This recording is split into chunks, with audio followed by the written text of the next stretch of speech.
Presse, le meilleur.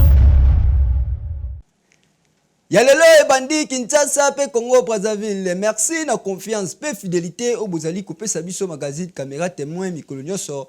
Tosa la kabilo musala ndenge esengeli pomba de la presse. Espoir ibandu la 4K na présentation ya édition ya mukola lelo. Tika to fongola yango pona ko yisa minoke na oyetali seni bo kanga pe bo simba ke président MLP Franck Diongo ye akendaki ko déposer candidature na ye comme président de la République démocratique du Congo na ba élection en 2023 oyo Irène Cécile Mwanzande apesa ba détail na élément. Dossier ya Franck Diongo, oyo azali bongo président ya parti politique, mouvement lumumbiste progressiste MLP na Mokuse, azali ko prétendre na présidentielle ya le 20 décembre 2023. Ezalaki bongo enregistré na bureau ya réception pe traitement ya candidature na siège ya Seni mokolo ya mercredi 27 septembre 2023. Sima ya kosala acte ya candidature na ko remplir ba critères nyonso esengelaki, Franck Diongo azwaki entrevue na numéro 1 ya centrale électorale Denis Kadima Kazadi. Ndenge pe ba misusu basalaki lokola Matata Ponyo Mapon, Constant Mutamba, Raja Botebabo, Perex Kazadi. Président ya MLP a se confié na presse pour na kolakisa motivation na ye na koloba ke tangu ekoki ya ko rétablir Congo na grandeur na yango. L'ère de la gouvernance intègre, l'ère du changement réel pour réhabiliter les Congos dans sa grandeur et les Congolais dans leur dignité. Le président de la CENI a eu l'amabilité de me faire honneur de me saluer comme candidat président de la République parce qu'à l'époque, il avait rencontré d'autres candidats et comme je suis venu personnellement déposer ma candidature, il a voulu faire connaissance avec les candidats qui venaient de déposer son dossier. Le problème n'est pas de faire confiance ou de ne pas faire confiance. Le problème c'est de mettre la CENI à l'épreuve. Nous avons déposé notre candidature, nous voulons voir la CENI à l'œuvre. Na oyo etali candidature unique ya opposition boyeba ke Franck Diongo akati na Mokuse koloba ke ba stratégie politique ezalaka dévoilée na médiaté. Premier ministre Sama Lukonde ayambaki vice-président ya conseiller économique ya mboka Chine basola kindenge nini babeta ki masolo avec parc na idéologie Irène Cécile Mwanza azongi susu na commentaire. Premier ministre Jean-Michel Sama Lukonde ayambaki vice-président ya conseil économique et social ya République populaire ya Chine na République démocratique du Congo Zhao Ben. Ba responsable ya organe consultatif ya Chine bazali na séjour awa na République démocratique du Congo bipai wapi bazali ko participer na assemblée générale ya Union des conseils économiques et sociaux ya Afrique. Oyo efongwamaka mokolo ya mardi 26 septembre 2023 na Fleuve Congo Hotel. Na oyo etali masolo Shang Fulin alobaki boye. On tient à féliciter pour le forum, ou bien on dit l'Assemblée générale de l'UCISA, réussi, se tenue avec réussite. En fait, on a reçu un accueil chaleureux et amicable par excellence, Monsieur le Premier ministre. C'est une rencontre réservée à la délégation du Conseil économique social de la Chine. En fait, alors on s'est échangé et on a parvenu à un consensus important, c'est de consolider, renforcer l'amitié et la coopération sino-congolaise. Et on va élargir la coopération, améliorer l'amitié et pour un nouveau niveau. Pena oyo etali coopération sino-congolaise boyeba ke ambassadeur ya Chine na République démocratique du Congo abeti sete pona koloba ke basololi malamu na premier ministre na oyo etali mise en œuvre ya bakor oyo ezalaka signé tangu président ya République Félix Antoine Tshisekedi Tshilombo Fachi Beton bakisela kayele de gouverneur du système azalaki na Chine. Ministre EPST Tony Mwaba boyebake a visitaki ba chantier o ezali bongo financier epa ya FEPEF. Ilikana kindenge nini bozo wa détail na élément oyo. Eza itinérance moko oyo ekumbamaki epa ya ministre ya EPST Tony Mwaba Kazadi Point de départ ezalaki bongo EP1, EP2, EP3, EP4 ya Matonge. Province éducationnelle ya Funa, bisika misala ya remplacement ya ba fenêtre, sécurisé, ba tableau pe pose ya ba plafond ezali ko salama. Na lycée technique Matonge, bâtiment moko ya sika eza en construction pona koyamba ba élève na ba condition ya malamu. Ba misala oyo nyonso eza réalisé na financement ya fonds pe promotion ya éducation pe ya formation sima ya Funa mbala moko akei Mwamba précisément na commune ya Lemba bipai wapi patron ya EPST pe batu oyo bazalaki na ye ba visitaki EP1 pe EP2 Lemba. Awa eza bâtiment moko moderne oyo esili kotongama etikali kaka ko compter ba heure pona koyamba ba élève ya liboso. Kaka wana na pembeni ba élève ya institut pédagogique ya Lemba ba réservaki accueil moko kitoko pona ministre Tony Mwaba. Awa ayaki ko constater pose ya ba fenêtre pe misala misusu ya remise en état ya ba bâtiment.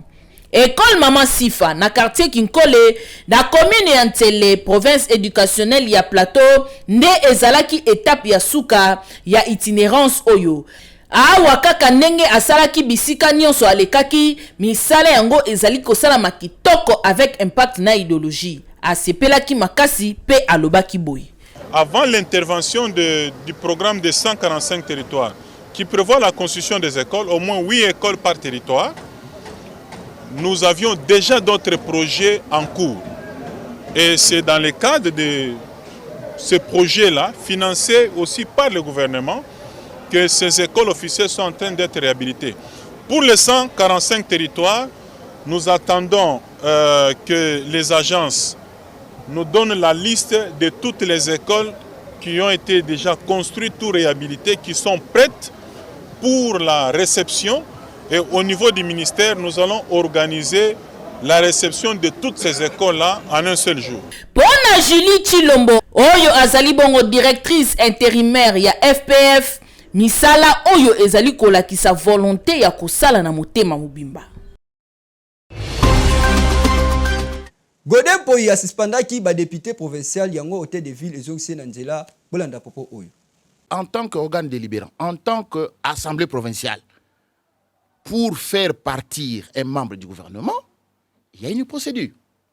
Je crois que il s'est rétracté. Il a compris qu'il était dans une illégalité parce qu'il a transmis une question orale avec débat. Cette question orale avec débat n'a pas encore été abordée, n'a pas encore été traitée. Et il n'a qu'à attendre. À ma connaissance des juristes, il n'y aura rien. Parce que il n'y a aucune procédure quant à ce, à moins que l'on invente. Quelle est la procédure? Quelle est la loi qui s'applique dans les cas d'espèce? C'est à la justice maintenant de poser les actes. Je ne vois pas au même moment, on met en accusation quelqu'un et puis on interdit les signatures. Alors à ce moment-là, c'est la justice ou c'est l'Assemblée? Je ne crois pas que le président est dans la bonne voie. Nous sommes fin mandat. Si un conseil, c'est que terminons en beauté ces mandats que nous avons commencés. Assumons ces mandats et nous avons pris des attitudes, nous avons tenu des discours. Revenir, rétro-pédaler, ça ne nous honore pas. Donc il y a goma pona ko bisa bino ke bande ko FARDC basaki point de presse moko pona ko bisa population qui bazali prêt pona bitumba. Pour ce détail na élément. Communiqué de presse. Il est porté à la connaissance de l'opinion tant nationale qu'internationale que nonobstant le respect du cessez-le-feu par les forces armées de la République démocratique du Congo, comme l'exigent les différents accords des chefs d'État de la communauté des États d'Afrique de l'Est, les terroristes du M23 appuyés par l'armée rwandaise s'évertuent à saboter les 10 accords. En effet, c'est depuis l'adresse de son Excellence, Monsieur le Président de la République, chef de l'État, commandant suprême des forces armées et de la police nationale congolaise à la tribune des Nations Unies, à l'occasion de la 78e session de l'Assemblée générale, adresse au cours de laquelle l'autorité suprême a réaffirmé le refus de tout dialogue direct avec les terroristes du M23/RDF. Ces derniers ont réoccupé des localités jadis abandonnées dans le cadre du cessez-le-feu. Il s'agit en l'occurrence des collines de Kibarizu, Kabarakasha, Kirumbu Bukombo, Rugogwe, Busumba et Burungu en territoire de Massissi, la colline de Ruunda et Kibumba en territoire de Nyiragongo. Ce mercredi 27 septembre 2023, dans la matinée, ces terroristes ont tenté de s'installer encore sur la crête Kanyamaoro à Kibumba, allant jusqu'à placer le contingent kenyan de l'EAC derrière ces lignes. Il a fallu la pression des forces armées de la République démocratique du Congo et la dissuasion de la force régionale de l'EAC pour que ces derniers se retirent.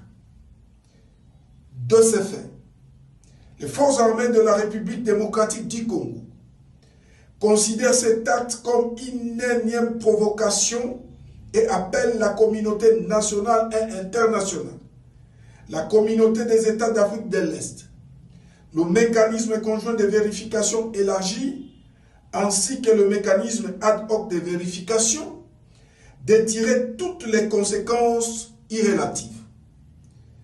Toutefois, les forces armées de la République démocratique du Congo informent qu'elles sont prêtes et déterminées à parer à toute éventualité. Ba chauffeur o ba memaka bituka ya ba grand car o esala kanzela ya route Matadi Kinshasa boye ba ke balongola ki grève na bango mokolo ya lobi mercredi 26 septembre ilikana kindenge nini boso ba détail na elema Banchofa oyo bamesana kobula Matadi Kinshasa oyo bamesana kobema ba grand car c'est-à-dire oyo kotsaka biloko mingi oyo biso toyebi awa la ville province ya Kinshasa mikolo wuti koleka basalaki mobange na grève suite ya batracasserie na ba poste péage pona bango balobaki bapeser bakomande kofuta bango ba taxe na bambongo ebele pe soki bafutisi yango bakoma kokanga bango mitifi ya Mwanza nengo bokanga pe bosimbake après avoir kokende bareunion ebele na ministre ya transport nde mokolo lobi 26 septembre bagane kokutana na VPM ya économie Vital Kamerhe oyo babetaki masolo kitoko avec pacte na idéologie sima kobeta masolo yango bokanga pe bosimbake banchofa bazwaki décision ya kolongola greffe wana provisoirement en attendant basela ba décision misusu oyo ezali koya kasi bango moko pe bazangisaki maloba te yoka bango ndenge balobaki. Les parties prenantes optent pour les mesures urgentes ci-après. La levée de toutes les barrières régulant l'entrée des poids lourds dans les différentes villes sur la nationale numéro 1, dont le tronçon Kinshasa-Matadi. Suspension des limitations des horaires de livraison dans les villes de Kinshasa et Matadi. Lancement de l'identification de toutes les sociétés et établissements œuvrant dans le secteur, ainsi que tous les chauffeurs professionnels poids lourds. La réactivation de la commission timbre routier en vue de l'identification permanente des opérateurs du secteur. Mise en place du comité de suivi constitué de 3 parties prenantes. Suspension de la grève à la signature du présent protocole d'accord. Le temps pour l'intersyndicale de rejoindre toutes les bases disséminées sur la nationale axe ouest et passer le message aux membres grévistes. Oyo tokosala na vice-premier ministre Vital Kamerhe esengeli kozwa décision au deprès lokola pe banchofa bazwi décision ya kolonga na grève yango awa pe esengeli komema makambo yango na lombango pe boba ke nzela oyo ezali nzela oyo kotisaka biloko ebele à la ville province ya Kinshasa mi biloko kolia pe na basima nde esalaka ke Kinshasa etongama kasi soki botrouve solution mpona bango bondimela ngai ke ekosala vraiment mama neloko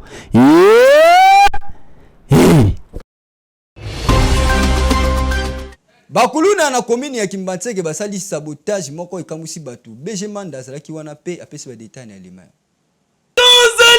na quartier Ngamasita na commune Kimbantseke ndenge boza komona population boye bazoyeba te soki bakosuka wapi o insécurité comme makasi bana ya kuluna baye kaka awa bakoteli batu na bandako kosala sabotage tande babuki bamie ya batu na likambo oyo ebani te tala kuna surtout bandako ya ba 555 to ndako ya manzanza oyo batol yango nde moni pasi po ba machette penande bakati tala neti awa ba papi yango machette ikatani o kuna ndenge moko oyo ya bandako bakoti na bandako bapanzi biloko batu na ba TV na biloko tu ya ndako baza kopanza tina o bango basali sabotage e banite yango na population bazoyeba te soki bakosuka wapi tala tina kamera ya point show kitaki apona kolakisa vi oyo population ya quartier Ngamasita na commune ya Kimbantseke baza ko vivre pasi pe mawa yoke loko ndu nekiri allemand bayoka na te ka même quartier basangani Ngamasita na Ngando eza ndambu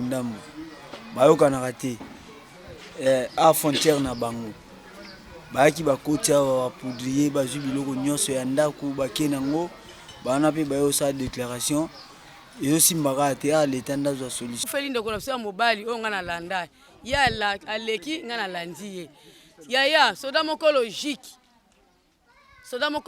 aza adjudant ngwe asalaka na force aérienne yaya banda akufia yaya toza na kimia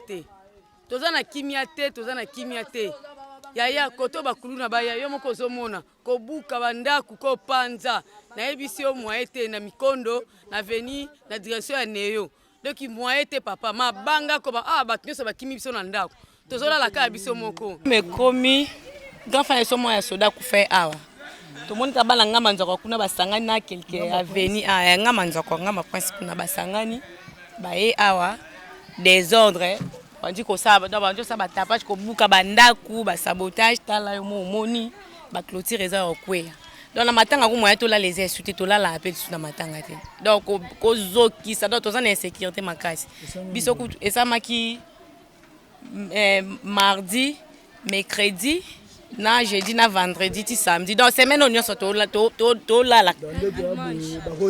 bako ndeto na mincho ku da ba préparer que faut ba ya donc 12h faut ba ya ba yo bunda en tout cas watokolo baboy vice-premier ministre intérieur maître Peter Kazadi papa elongo na général Blaise Kilimbalimba toza na besoin tomona résultat malamu po awa na quartier Ngamasita na commune ya Kimbantseke population baza na insécurité makasi na ndenge ya bino moko attaque ba autorité bozo comprendre te que oyo eza soit sabotage ya batindi bango ou bien ndenge nini pona kolakisa bina ke boza kosala eloko te talatina eza kosenga ke bino bocha mayele calcul technique pona kosisa likambo ya kulunu sino te lobi ba ofinga bino ke bosala eloko te wele mvimba na wele mvimba o tolobaki te tolobi dossier ke ezongi sointant awa nde na komi na suka édition ya mokolo lelo bopesa merci na Irène Cécile Mwanza oyo akumbelaki yango avec impact na idéologie pe généraux Sengo nde azalaki bongo na nsima ya caméra montage pe alignement ekomaki kitoko epai Abel Kasongo kasi awa ngai ya plateau na biso tozalaki visiter epai ya Bondi Fukulu garçon bio sa microbe toloba lisusu nini biso awa toloba kaka boye Nzambe batikala komeka ete soki bozozela bomeka ngai eza lokola bozobenga kanda ya Nzambe ezala toujours na mutu na bino po ngai naza Nzambe ya moke lobi bokozala na Irène Cécile Mwanza po esala mama leloko Pierrot Bende eske nakosi